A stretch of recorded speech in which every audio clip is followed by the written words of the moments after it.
On the morning of September 11, 2001, 19 men armed with box cutters, directed by a man on dialysis in a cave fortress halfway around the world using a satellite phone and a laptop, directed the most sophisticated penetration of the most heavily defended airspace in the world, overpowering the passengers and the military combat-trained pilots on 4 commercial aircraft before flying those planes wildly off course for over an hour without being molested by a single fighter interceptor.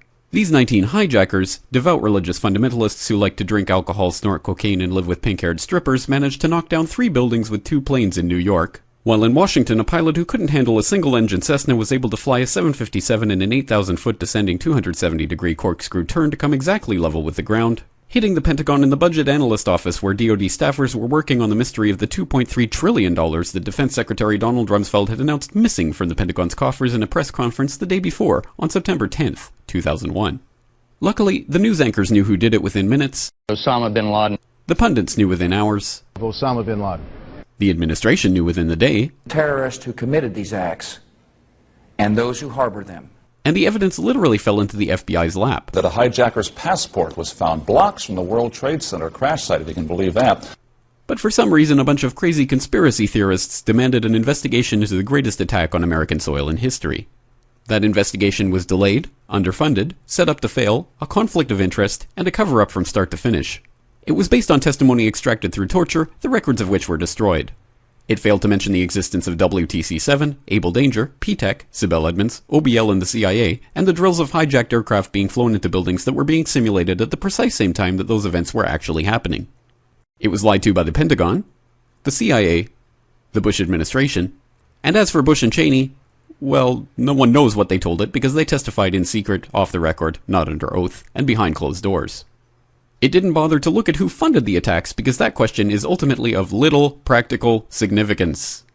Still, the 9/11 Commission did brilliantly answering all of the questions the public had, except most of the victims' family members' questions, and pinned blame on all the people responsible, although no one so much as lost their job, determining the attacks were failure of imagination. Because nobody in our government, at least, and I don't think the prior government that could envision flying airplanes into buildings.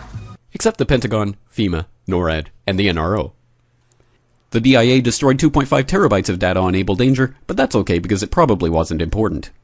The SEC destroyed their records on the investigation into the insider trading before the attacks, but that's okay because destroying the records of the largest investigation in SEC history is just part of routine record keeping.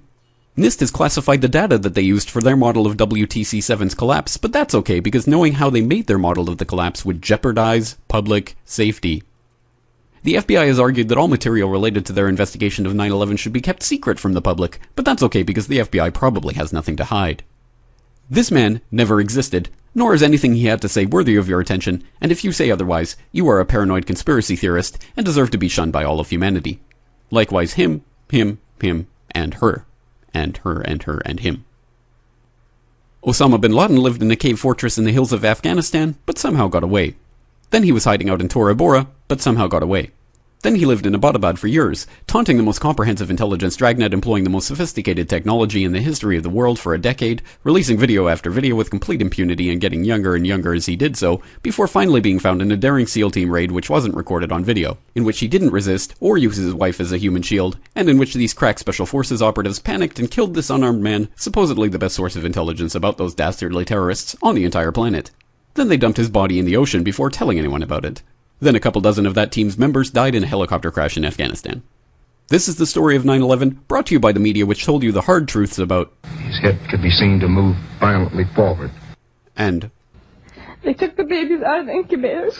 And mobile production facilities. And the rescue of Jessica Lynch. If you have any questions about this story, you are a batshit paranoid tinfoil dog-abusing baby hater and will be reviled by everyone. If you love your country and or freedom, happiness, rainbows, rock and roll, puppy dogs, apple pie, and your grandma, you will never ever express doubts about any part of this story to anyone. Ever. This has been a public service announcement by the Friends of the FBI, CIA, NSA, DIA, SEC, MSM, White House, NIST, and the 9/11 Commission.